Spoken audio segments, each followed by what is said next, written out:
हम अपने जीवन में तमाम किस्म का रोल करते हैं।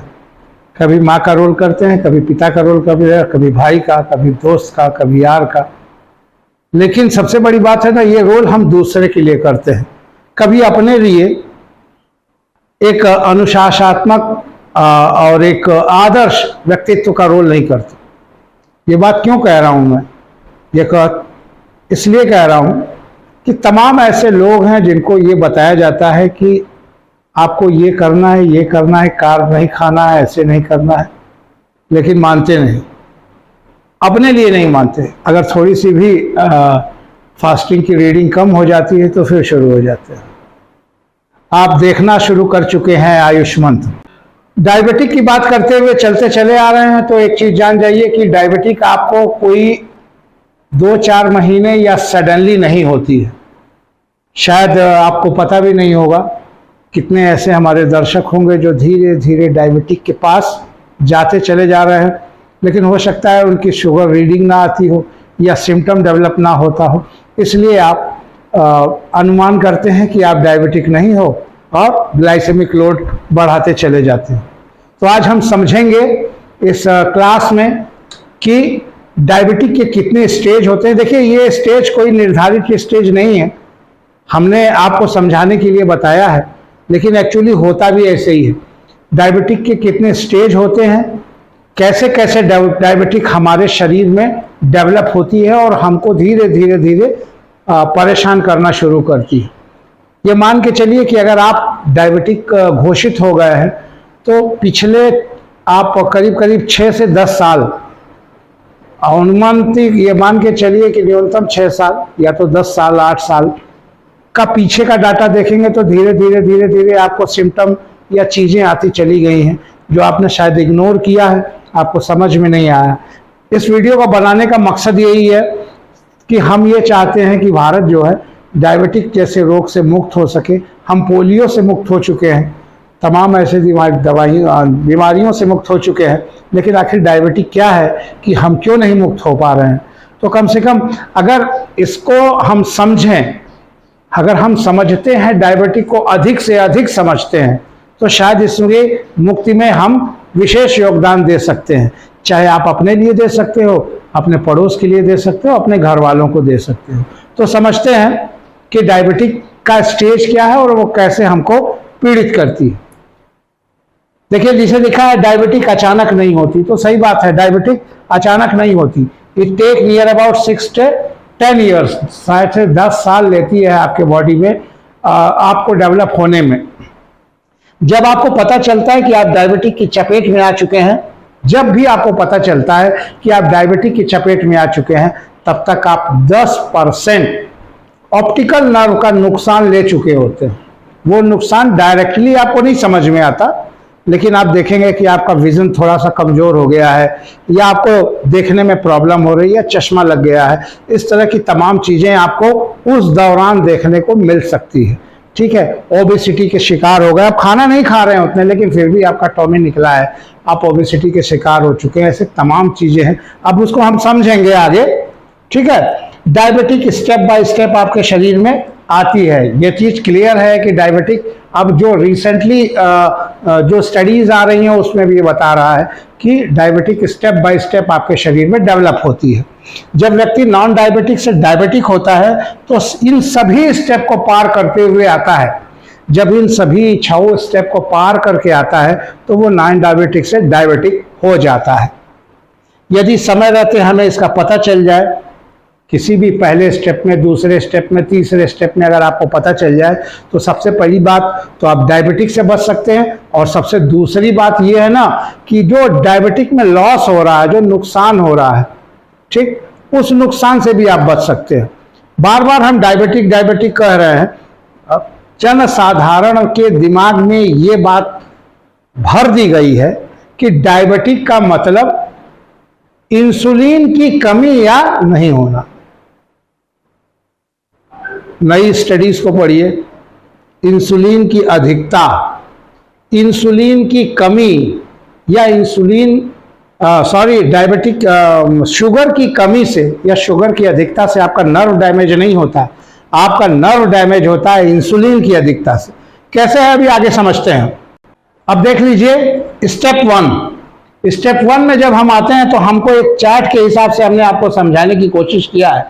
ये जो इंडिकेट कर रहा है, जो हमारी डाइट को इंडिकेट कर रहा है, और ये इंडिकेट कर रहा है हमने क्या लिया। देखिए, जब हमारे डाइट में कार्ब का लेवल ज़्यादा होता है, कार्बोहाइड्रेट का लेवल ज़्यादा होता है, तो ऐसा खाना क्या कहलाता है? ऐसा खाना कहलाता है जिसका ग्लाइसेमिक लोड ज़्यादा है। बार बार हम आपको जब भी जितने भी क्लासेस में बताए हैं, सब में ये बताए हैं कि ग्लाइसेमिक लोड और ग्लाइसेमिक इंडेक्स, ठीक है। तो इसको समझ के रखिएगा। जब हमारे खाने में कार्बोहाइड्रेट की संख्या ज़्यादा होती है, तब हमारा खाने को क्या कहते हैं? ग्लाइसेमिक लोड उसका ज़्यादा है। और जब इन दोनों चीज़ें हमारे खाने में हैं, माने कार्ब का उपयोग ज़्यादा है और ग्लाइसेमिक लोड ज़्यादा है हमारे, तो इसका मतलब ब्लड में शुगर ज़्यादा होगी। जितना ज़्यादा कार्ब है उतना ज़्यादा हमारे ब्लड में शुगर होगी।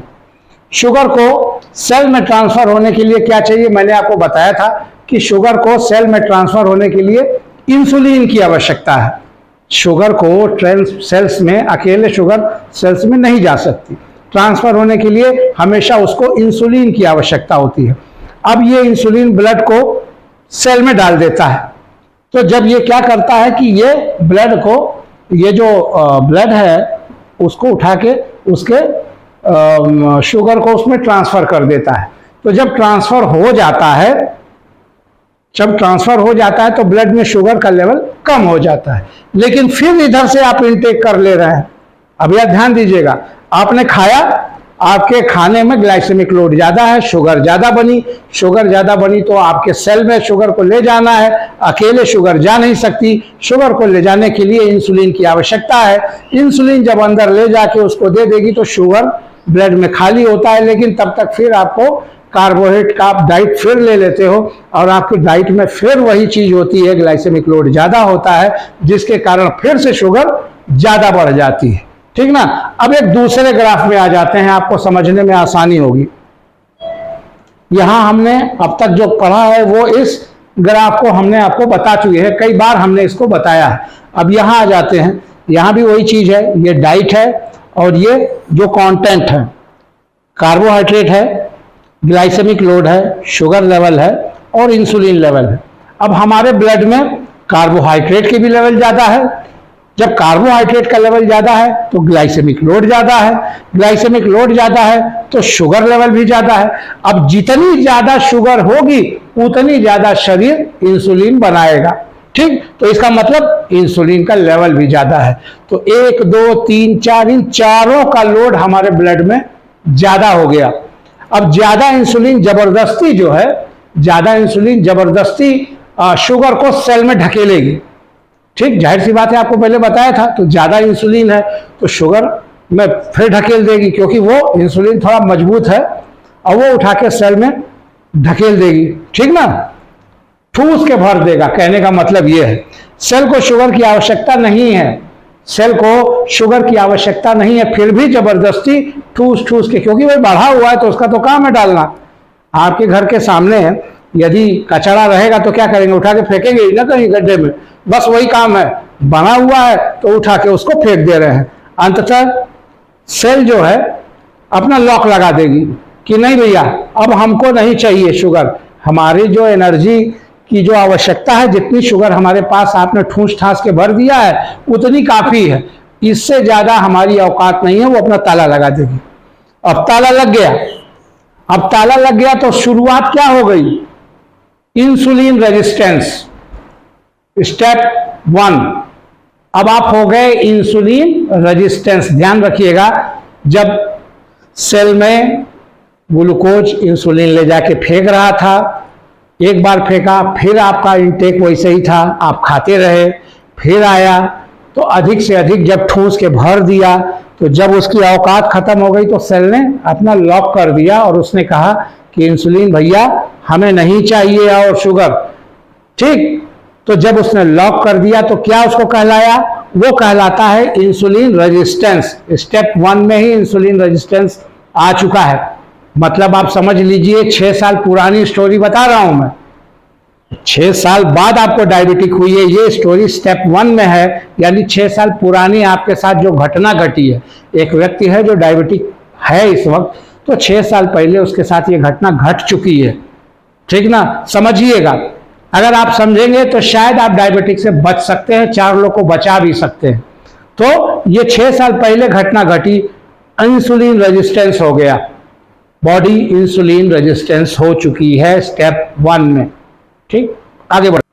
अब आ जाते हैं स्टेप 2 में। इन स्टेप 2, जैसे कि आप जान रहे थे कि इंसुलिन की अधिकता है क्योंकि आपने कार्ब ज्यादा लिया, ग्लाइसेमिक लोड ज्यादा है, शुगर ज्यादा बढ़ी। शुगर को देखते हुए पैंक्रियाज ने इंसुलिन भी ज्यादा रिलीज किया। अब आपके शरीर में इंसुलिन की अधिकता है। अब आप स्टेप 2 में चल रहे हो, ध्यान दीजिएगा।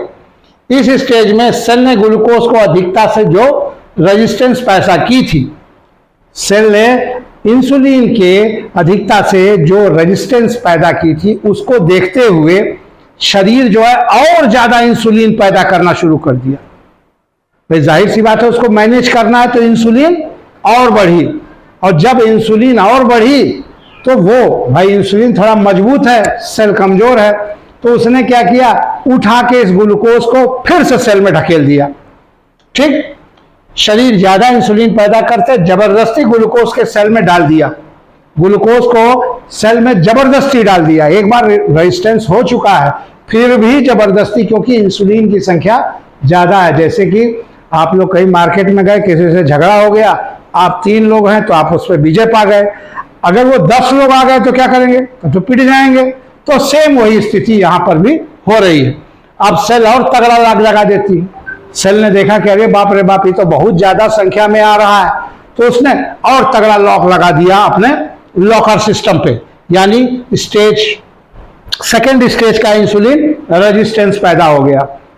पहले में रेजिस्टेंस था, अब क्या हुआ, सेकेंड स्टेज का रेजिस्टेंस हो गया और तगड़ा रेजिस्टेंस पैदा हो गया।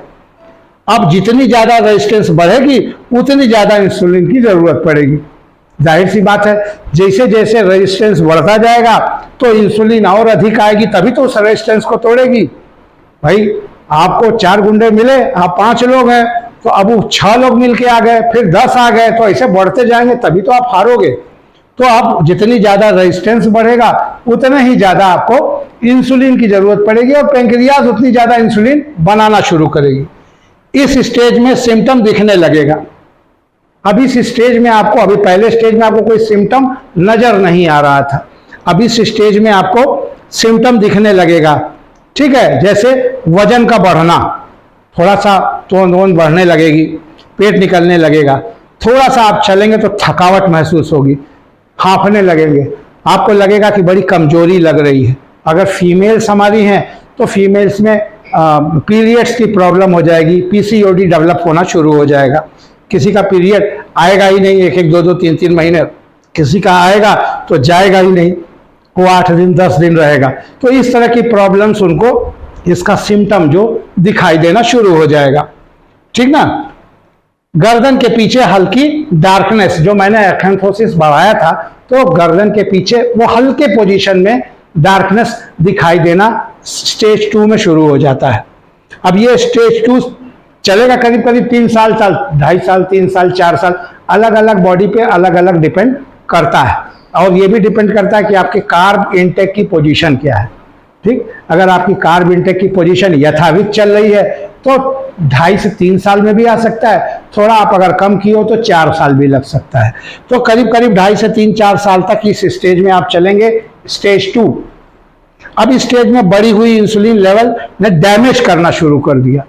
अब इंसुलिन लेवल जो है जब बढ़ता है तो आप एक चीज जानिए, तो इंसुलिन जो डैमेज करता है एंडोथेलियम, आपके नस के अंदर जो आपकी पतली पतली पतली नसें हैं, जो आपकी किडनी में है, आपके ब्रेन में है, तमाम जगह है, उन नसों में इंसुलिन जो है जाता है तो वो डैमेज करता है। वो डैमेज करता है तो ब्लॉकिंग की भी स्थिति बन सकती है। तो वो डैमेज धीरे धीरे धीरे धीरे शुरू हो गया, लेकिन उस डैमेज का आउटब्रेक आपको नजर नहीं आ रहा, इसलिए आपको समझ में नहीं आ रहा है। जब तक जैसे पसीना हो रहा है तो गर्मी लाख हो, अगर हमको पसीना ना हो तो हमको समझ में आएगा गर्मी हो रही है, नहीं समझ में आएगा। उसी तरह जब तक डैमेज का आउटब्रेक नहीं होगा हमको समझ में नहीं आएगा कि डैमेज हो रहा है। लेकिन डैमेज इंटरनल हो रहा है, किसकी वजह से हो रहा है? इंसुलिन की अधिकता की वजह से। ये मैं नहीं कह रहा हूं, ये स्टडीज हैं, ये स्टडीज हैं जो बोल रही हैं, ठीक ना। इंसुलिन लेवल डैमेज करना शुरू कर दिया। कई स्टेज में ये साबित है, कई स्टडी में ये साबित है कि इंसुलिन की अधिकता से एंडोथेलियम के नुकसान का जिम्मेदार है। एंडोथेलियम जो हमारे छोटे छोटे आर्टरीज के जो बहुत महीन अंदर वाला पोर्शन है, अंदर वाली जो झिल्ली है, उसका अंदर वाला कवर है, उसको एंडोथेलियम कहते हैं। मैंने ईडी वाले वीडियो में उसको बताया भी था कि ईडी जब डेवलप होती है तो वो एंडोथेलियम आपका डैमेज होता है, तभी वो चीज़ होती है। तो ये स्टेज 2 में आपका डैमेजिंग शुरू हो चुकी है, आपको इंसुलिन ने नुकसान पहुंचाना शुरू कर दिया। ध्यान दीजिएगा, शुगर नुकसान नहीं पहुंचा रहा है, आपको इंसुलिन नुकसान पहुंचा रहा है। अब पता नहीं क्या वलय बना दिया गया है। चलिए अगला देखते हैं। आ जाते हैं स्टेज 3 पे। अब हम आ जाते हैं स्टेज 3 पे। इस स्टेज में ब्लड शुगर लो हो सकती है। ध्यान दीजिएगा, फिर से कह रहा हूं, इस स्टेज में ब्लड शुगर आपकी लो हो सकती है। क्यों? बता रहा हूं। स्टेज 2 में आपने देखा कि रेजिस्टेंस पैदा है, फिर से ढेर सारा कार्ब खा लिया आपने, फिर से ढेर सारा इंसुलिन बन गया। जब ढेर सारा फिर से इंसुलिन बन गया तो इंसुलिन का काम क्या है? आपके ग्लूकोज को फिर ढकेल देगी सेल में। तो सेल में जब ग्लूकोज चला जाएगा तो आपका ब्लड शुगर लेवल लो हो सकता है कुछ समय के लिए, हमेशा के लिए नहीं, ठीक है। पेंक्रियास को डाल देगा तो जाहिर सी बात है उनका शुगर का लेवल आपका लो दिखाएगा। अब होता यह है कि लो शुगर के चलते, अब हमारा जो कि शुरुआत में देखे थोड़ा शुगर ज़्यादा था तो हमको उस तरह से लग रहा था, तो लो शुगर के चलते हम और इनटेक करना शुरू कर देंगे, ठीक, और कार्बोहाइड्रेट लेंगे तो और कार्बोहाइड्रेट लेंगे तो और वही स्थिति बनेगी, ठीक। तो यहाँ पर जब हम स्टेज 3 में आते हैं, देखिए पहले कई लोग आप देखते होंगे कि पहली बार उन्होंने जचवाया तो बहुत ज़्यादा शुगर निकल गया, फिर उसके बाद 1 महीना 2 महीना 4 महीना या साल भर बाद उन्होंने जचवाया तो पता चला शुगर गायब है। वो तो कहना ना मुझको डायबिटिक नहीं है, तब वो फिर शुरू हो गए खाने। आपने ऐसा देखा होगा कि पहली बार निकला तो ज़्यादा निकला, कुछ समय बाद वो गायब हो गया, माने उसका वो नॉर्मल रीडिंग में आ गए। तो उनको लगेगा कि हम जो है आप सही हो गए हैं, आप सही नहीं हुए हैं, आप स्टेज 3 में हैं, ये ध्यान दीजिएगा, ठीक है। अब वो सिस्टम भी दिखना शुरू हो जाता है। कौन सा सिस्टम? जो मैंने पढ़ाया था आपको इससे पहले क्लास में, कि खाना समय पे यदि ना मिले तो गुस्सा होने लगते हैं, एंग्री हो जाते हैं, या आपके खाने में से कोई ले लिया तो भी आप गुस्सा हो जाते हो, ठीक। हमेशा जो है एरोगेंट बिहेवियर है आपका, कोई कुछ बोला आप झल्ला पड़े, चिल्ला दिए, तो वो बिहेवियर अब इस स्टेज 3 में दिखने लगना शुरू हो जाता है। इसी स्टेज को रिएक्टिव हाइपोग्लाइसीमिया कहते हैं। इस स्टेज को रिएक्टिव हाइपोग्लाइसीमिया कहते हैं। तो आप अब तक थे कहाँ? स्टेज 3 पे। अब चलते हैं अगले स्टेज। अब आ जाइए स्टेज 4। अभी स्टेज 4 पे जब आप पहुंचते हैं तब blood sugar level fasting 125 BP 2 तक आपका पहुंच जाता है। अब आप वहां तो आपने देखा कि आप जो है डायबिटिक, आपका जो है शुगर लेवल कम है, तो आप इनटेक शुरू कर दिए, भाई मुझे कोई दिक्कत नहीं है। अब आप आ जाते हैं जहां आप ये समझते हैं कि हमें दिक्कत नहीं है, उसी के बाद आपका स्टेज 4 शुरू हो जाता है। अब आपको लेवल जो फास्टिंग लेवल है 125 या उससे नीचे रहता है, 200 तक PP लेवल रहता है। अब क्लिनिकली आप जो है प्री डायबिटिक घोषित हो चुके हैं। अगर इस सब लेवल पर आप किसी डॉक्टर के यहाँ पहुँचते हैं तो क्लिनिकली आपको वो क्या कहता है कि आप जो है प्री डायबिटिक हो सकते हैं, ठीक है, हो चुके हैं। कोई भी इंसुलिन लेवल की जांच नहीं करते। सबसे बड़ी बात, यहाँ जांच हम जब भी करते हैं तो ग्लूकोज की करते हैं, हमने कभी इंसुलिन लेवल की जांच ही नहीं की। ये दुर्भाग्य है हमारे वैज्ञानिकों का, ये गलत कॉन्सेप्ट है लोगों का। लोग बेचारे क्या कर सकते हैं, जो डॉक्टर साहब बताएंगे वही उनको करना है। तो कभी हमने इंसुलिन की जांच नहीं की कि उसका लेवल ज़्यादा है कि जब कम है, जबकि कई ऐसे वैज्ञानिक कह चुके हैं कि इंसुलिन ही जिम्मेदार है हमारे इंटरनल ऑर्गन्स के खराब होने का। लेकिन हम जांच किसकी करते हैं? हम जांच करते हैं हमेशा शुगर की। ठीक, ये भी 2 से 4 साल तक रहेगी, 2-3-4 साल तक इस स्टेज में आप पड़े रहेंगे। इसमें कभी कभी आपको गोलियां दी जाएंगी, कभी गोली नहीं दी जाएगी। गोली देंगे तो क्या होगा, अगर आप डॉक्टर के यहाँ जाते हैं तो वो अभी आपको कुछ बता देगा, कसरत करो, ये करो, वो करो। आपने भी पता नहीं, जो मैंने पहले शुरू में इंट्रो में बताया था, आप अलग अलग बिहेवियर, अलग अलग कर्म कर सकते हो, लेकिन अपने लिए नहीं कर सकते हो, तो करोगे नहीं आप। अब तक कोई हाई इंसुलिन की वजह से एंडोथेलियम का, अभी भी आपके हाई इंसुलिन की वजह से आपके एंडोथेलियम का, झिल्ली का जो है डैमेज भयंकर रूप से शुरू है। आप स्टेज 4 पर आ चुके हो। आगे बढ़ते हैं। अभी तक हम स्टेज 4 में थे, अब स्टेज 4 को क्रॉस करके हम स्टेज 5 पे पहुंच चुके हैं। स्टेज 5, ठीक, स्टेज 5 माने डायबिटिक। अब आपका ब्लड शुगर 125 से ऊपर भाग रहा है, पीपी लेवल 200 से ज्यादा जा रहा है। अब डॉक्टरों ने आपको बोल दिया कि आपको डायबिटिक हो गई। क्या हो गई? डायबिटिक हो गई। गलती किसकी थी? डॉक्टर अपनी गलती नहीं मानेगा, आपकी गलती थी। आपने खाया, आपने कार्ब को ज्यादा खाया, आपने ये किया, आपने वो किया, आप कसरत नहीं किया, आप वैसे नहीं किए।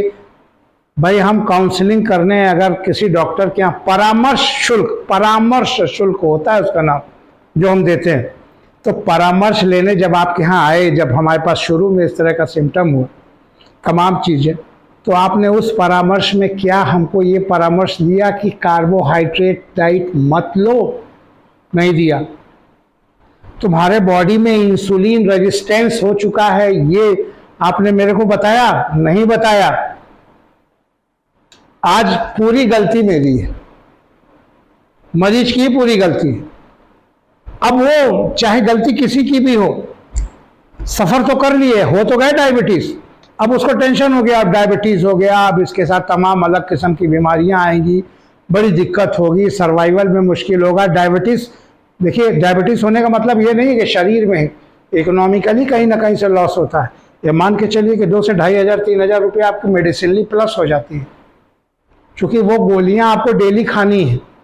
अब वो डॉक्टर आपसे कह दिया ये गोली लो और जिंदगी भर खाओ, एक बार भी वो आपसे ये नहीं कहेगा कि ये जो गोली खा रहे हो इसका लाभ होगा, तुम 2 महीने में सही हो जाओगे, 4 महीने में सही हो जाओगे, 1 साल में सही हो जाओगे, 5 साल में सही हो जाओगे, 10 साल में सही हो जाओगे। नहीं, क्योंकि डॉक्टर साहब डायबिटिक मैनेज कर रहे हैं, खत्म नहीं कर रहे हैं, क्योंकि उनके पास गोली ही नहीं है कि वो खत्म करें। लेकिन ये बात वो आपको नहीं बताएंगे। आप गोली खा रहे हो और आपका थोड़ा सा शुगर लेवल कम हो रहा है, अब उसकी भी स्टोरी बताते हैं आगे। अब आपको जिंदगी भर ये गोली खाना पड़ेगा। अब आप समझ बैठे कि आप तो अभी अभी हुई है, आगे तमाम बीमारियां होंगी, इसके साथ हाइपरटेंशन भी आपको गिफ्ट मिल जाएगा। टेंशन है, सोचेंगे घर है, परिवार है। अब आपको समझा दिया गया है कि इंसुलिन की कमी हो गई है। डॉक्टर साहब ने आपको समझा भी दिया कि आपको शरीर में इंसुलिन की कमी हो गई है, इसके कारण आप डायबिटिक हो गए हो। समझ रहे हैं पूरी बात? आपके शरीर में इंसुलिन की कमी हो गई है, इसके कारण आप डायबिटिक हो गए हो। हमने क्या पढ़ाया, क्या पढ़ा, क्या हो रहा है यहाँ? चलिए, इसके चलते आपने शुरू कर दिया वो दवा लेना, जो दवा डॉक्टर साहब लिख के दिए आपको। 2-3 दवा लिख दिए, ग्लिमिपेराइड लिख दिए और मेटफॉर्मिन लिख दिए, सब दवा दे दिए। अब यार ये जानो, ये दवा काम क्या करती है? ये दवा कैसे आपको क्या मैनेज करती है? ये दवा जो है आपके कहीं ना कहीं पेंक्रियास को स्टिमुलेट करती है। ठीक, जैसे एक बच्चा प्री नर्सरी के स्कूल में या नर्सरी में, LKG UKG में, हमने उसको कहा कि 5 का पहाड़ा सुनाओ, तो वो पहाड़ा नहीं सुना पाया। फिर उसको कहा सुनाओ, फिर छड़ी लेके मारे, 2 छड़ी मारे तो रोते हुए कुछ पहाड़ा सुनाया। फिर 2 छड़ी मारे और कहे कि कल अगर आओगे नहीं सुना पाओगे तो बड़ी डंडा मारेंगे। तो पता चला कि दूसरे दिन उस डरन वो बेचारा आधा तिहाई 2 1 जा 2 2 2 जा 4 करके सुनाना तो शुरू कर दिया। कुछ गलत सुना रहा है, कुछ सही सुना रहा। दवा भी वही काम कर रही है। दवा आई, आपके पेंक्रियास को 2 डंडा मारी और उससे कहा इंसुलिन बनाओ। वो बेचारा मार डरन इंसुलिन बनाना शुरू किया, जबकि आपके शरीर में इंसुलिन रेजिस्टेंस है, अधिकता है, फिर भी इंसुलिन बन रहा है। अब दवा भी इंसुलिन, पहले आप पेंक्रियास से इंसुलिन बनवाते थे ज्यादा कार्ब देके, अब उसके बाद वो जब फेल हो गया सिस्टम तो आप दवा दे रहे हो ताकि और इंसुलिन बनाओ। तो जब दवा दिया तो इंसुलिन बेचारा वो मर पीट के क्या करे, जैसे पहाड़ा बच्चा सुन रहा था वैसे ही वो मर पीट के इंसुलिन बनाना शुरू कर दिया। ठीक है, अब शुरू होता है गोली द्वारा पेंक्रियास की स्टिमुलेट करके इंसुलिन बनाने का दबाव देना। अब क्या किया कि वो दबाव देना शुरू कर दिया, इंसुलिन बनाना पड़ेगा, इंसुलिन बनाओ। जब स्टिमुलेट किया तो वो बेचारा इंसुलिन निकालना शुरू किया। जब इंसुलिन निकालना शुरू किया तो आपके शरीर में तो पहले वैसे इंसुलिन ज्यादा थी, और ज्यादा बढ़ना शुरू हुई, और डैमेज शुरू हो गया, और डैमेज शुरू हो गया। ये स्तर चलेगी। अब जब ज्यादा इंसुलिन बनेगी तो जाहिर सी बात है कि वो ब्लड शुगर को सेल का दरवाजा तोड़ के अंदर घुसेड़ देगी। तो जब तोड़ के घुसेड़ देगी तो आपके ब्लड में शुगर लेवल कम हो जाएगा थोड़ी देर के लिए। अब आप दूसरे दिन, तीसरे दिन, 10वें दिन, 15वें दिन जांच कराए, अरे डॉक्टर साहब बहुत जबरदस्त दवाई लिखे हैं, मेरा शुगर लेवल घट गया, अब मुझे कोई दिक्कत नहीं हो रही है। खेल यही शुरू होता है। उसके बाद आप अपने अड़ोसी पड़ोसी जान पहचान सबसे कहना शुरू, फलाने डॉक्टर के यहाँ जाओ, हमारा शुगर तो कम हो गया। अब ये एक से दूसरा, दूसरे से तीसरा, तीसरे से चौथा, चौथे से पांचवा शुरू हो गया। मैं किसी पर्टिकुलर डॉक्टर की बात नहीं कर रहा हूं, मैं एक सार्वजनिक बात कर रहा हूं। अब दवा खाने लगे, शुगर घटने लगी। शुगर घट रही है, इंसुलिन तो नहीं घट रही ना। डैमेज किससे हो रहा है, शुगर से हो रहा है कि इंसुलिन से हो रहा है? डैमेज बरकरार है आपका, डैमेज रुका नहीं। अब धीरे धीरे धीरे धीरे आपको ईडी की प्रॉब्लम शुरू हो गई। पता चला एंडोथेलियम सबसे जेनेटिक एरिया का सबसे कमजोर होता है, तो ईडी आपकी शुरू हो गई। अब ईडी शुरू हुई तो आप वहाँ शुगर के बारे में तो आपको ध्यान ही नहीं, आप तो गोली खा रहे हो। ठीक, तो आप चले गए कहीं और उसका इलाज लेने लगे, उससे भी कुछ नहीं हो रहा क्योंकि प्रॉब्लम तो कहीं और है। अब डेली आप गोली खा रहे हो, डेली आपकी शुगर, आपकी जो गोली है जाके पेंक्रियास को स्टिमुलेट कर रही है, इंसुलिन निकालने को मजबूर कर रही है, वो निकाल रही है। कुछ समय तक वो भी निकालेगी, कुछ समय बाद वो कह देगी अब मेरी स्थिति नहीं है, मेरे बस का नहीं है कि मैं निकाल पाऊं, मेरा काम खत्म हो गया, अब मैं नहीं निकाल सकता, और आपका इंसुलिन का प्रोडक्शन बंद हो जाएगा। अब आपका इंसुलिन का प्रोडक्शन बंद हो जाएगा तो आपके ब्लड में शुगर अनियंत्रित हो जाएगी। ठीक, अब जब इंसुलिन नहीं बनता है शरीर में तो उसको हम क्या कहते हैं बताइए, उसको हम क्या कहते हैं भाई? टाइप 1 डायबिटीज जिसमें इंसुलिन बनता ही नहीं है, टाइप 2 डायबिटीज जिसमें इंसुलिन तो बनता है लेकिन सेल टॉलरेट नहीं कर पाता है। अभी तक तो हम, और टाइप 1 के पेशेंट बहुत कम होते हैं, टाइप 2 के पेशेंट ज़्यादा होते हैं। ठीक, करीब करीब 80% पेशेंट, 90% पेशेंट टाइप 2 के होते हैं। टाइप 1 के पेशेंट जेनेटिक डिसऑर्डर या इस तरह से कुछ कम होते हैं। और अब आपका डैमेज स्थिति बढ़ चुकी है, आप डायबिटिक हो चुके हो, आपका डैमेजल बहुत ज़्यादा बढ़ चुका है। इंसुलिन बढ़ेगा तो किडनी, ब्रेन, जननांग, आँख खराब हो रही है, और हमें समझाया जा रहा है कि प्रोग्रेसिव डिसीज है, इसी के कारण होता है। हमारा हर चीज खराब हो रहा है और हमें समझाया जा रहा है कि शुगर जो बढ़ना ये प्रोग्रेसिव डिसीज है, इसी के कारण हो रहा है ये सब। कुछ तो इसको दूसरा बोल भी नहीं सकते। अब 2-4 कंडीशन ऐसे ही चलेगी, हम दवा खाएंगे, पेंक्रियास का शोषण होते होते पेंक्रियास समाप्त हो जाएगी। तो पेंक्रियास समाप्त होगी तो हमारी स्थिति खराब हो जाएगी। अब जाके हमको समझाया जाएगा कि चीनी, आलू, चावल कम खाना चाहिए। कम करिए, इसी की वजह से हो रहा है। लेकिन अभी भी हमको ये नहीं बताया जाएगा कि स्टार्च मत खाओ। अभी भी हम स्टार्च के रूप में मिलेट्स खा रहे हैं। तमाम ऐसे फैमिलीज को जानता हूं जो बड़े बड़े गर्वित अंदाज में कहते हैं हमारे यहाँ मिलेट्स बनता है। ठीक है, मिलेट्स अच्छा है, मैं नहीं कह रहा हूं खराब, लेकिन डायबिटिक पेशेंट के लिए नहीं। फाइबर आपको कहीं और से भी मिल जाएगा, जरूरी नहीं है कि कार्ब उससे स्टार्च से ही लीजिए। तो जो रॉ फूड मटेरियल्स हैं वो डायबिटिक पेशेंट के लिए नहीं अच्छे हैं, वो किसी और के लिए हो सकते हैं। तो अब हम आ गए, गोली हमारी काम नहीं कर रही है, हमारी स्थिति खराब हो गई है। अब हमको क्या करना पड़ेगा? अब हमारा जो है डायबिटिक का स्टेटस चेंज हो जाएगा। हम स्टेज 6 में पहुंच जाएंगे, जिसे हम कहते हैं डायबिटिक टाइप 1। दुर्भाग्य है, टाइप 2 से जहां इरिडिकेट हो सकता था, जहां खत्म हो सकता था, इरिडिकेट सॉरी नहीं बोलते क्योंकि बोलने पे उसकी दिक्कत है, रिवर्सल हो सकता था। टाइप 2 का रिवर्सल हो सकता है, टाइप 1 का रिवर्सल नहीं हो सकता। तो आप टाइप 2 से टाइप 1 में आ गए। किस स्कीम में मुझे नहीं पता, लेकिन आ गए। अभी भी समझिए, गोलियों की सच को समझिए, तमाम चीजों को समझिए, जानिए, एजुकेट होइए। मैं नहीं कह रहा कि मुझसे कोई गोली खरीद लीजिए, मेरा सिर्फ और सिर्फ उद्देश्य यही है कि आप एजुकेट होइए और किसी तरीके से इस रोग से बाहर निकलिए। आयुष मंत्र टीम को विराम दीजिए। बहुत बहुत शुक्रिया, आपने हमारा वीडियो देखा। और एक चीज़ और कहूँगा, अभी मैंने एनालिसिस किया था तो मैंने देखा मेरे जो वीडियो देखने वाले हैं उसमें नॉन सब्सक्राइबर लेवल बहुत ज़्यादा है। अपेक्षाकृत जो हमारे सब्सक्राइबर हैं उनकी अपेक्षा हमारे नॉन सब्सक्राइबर लोग बहुत देख रहे हैं।